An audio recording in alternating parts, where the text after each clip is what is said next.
Viewers, welcome to one shot one mark. நான் உங்கள் JP. இது நம்ம டாஃபைஸ் கடலூர். ஸோ இன்னைக்கு என்ன கொஸ்டின் பார்க்க போறோம் பார்த்தீங்கன்னா, டைரக்ஷன் பேஸ் பண்ணி ஒரு கொஸ்டின் தான். அதுவுமே எப்படி மேம் ரொம்ப டஃப்பான கொஸ்டினான்னு கேட்டா, பார்க்கறதுக்கு ஒரு மாதிரி இருக்கும், புரியாத மாதிரி இருக்கும், பட் ஈஸியஸ்ட் கொஸ்டின் தான். பாருங்க, Deepak was walking in the evening இந்த கார்டன். ஈவினிங்ல ஒரு சாயங்காலத்துல என்ன பண்றாருன்னா, ஒரு கார்டன்ல அவர் நடந்து போயிட்டு இருக்காரு. ஈவினிங்ல சன் எந்த பக்கம் இருக்கும்? வெஸ்ட் பக்கம் இருக்கும்.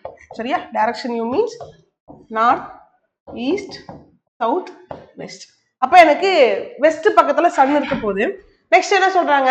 After walking some distance he takes 90 degrees turn clockwise twice. இந்த வார்த்தையை கவனிக்கலன்னா நீ அவுட், அவ்வளவுதான். ட்வைஸ் சொல்றாங்க, அதாவது 2 முறை என்ன பண்றாரு அவரு? வலஞ்சுழியமா, அதாவது கிளாக் வைஸ்ல 90 டிகிரி திரும்புறாரு. அப்ப மொத்தமா என்ன வச்சுக்கலாம்? கிளாக் வைஸ்ல டோட்டலா 180 டிகிரி திரும்பி இருக்காரு. இதுதான் கொடுத்திருக்க இன்புட். நெக்ஸ்ட் என்ன கேக்குறாங்க பாருங்க. he noticed his shadow at the back. அவருடைய ஷேடோ அவருடைய பேக் சைட்ல இருக்குன்னு சொல்றாங்க.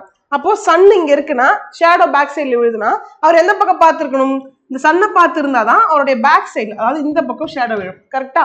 ஈஸ்ட் பக்கம் ஷேடோ விழும். அவர் இந்த சன்னை பார்த்து இருக்கிறப்போ அவருக்கு பேக் சைட்னா என்னவா இருந்திருக்கும்? ஈஸ்ட் சைடா இருந்திருக்கும். இதுதான் கொஸ்டின். இப்போ அவர் எந்த பக்கம் பார்த்திருக்காரு? வெஸ்ட் பக்கம் பார்த்து இருக்காரு, சன்னை பார்த்து இருக்காரு ஈவினிங்.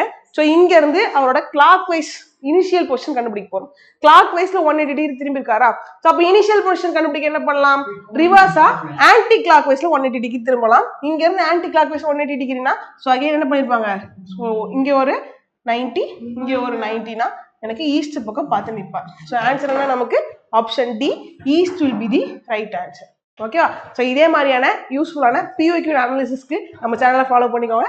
தேங்க்யூ.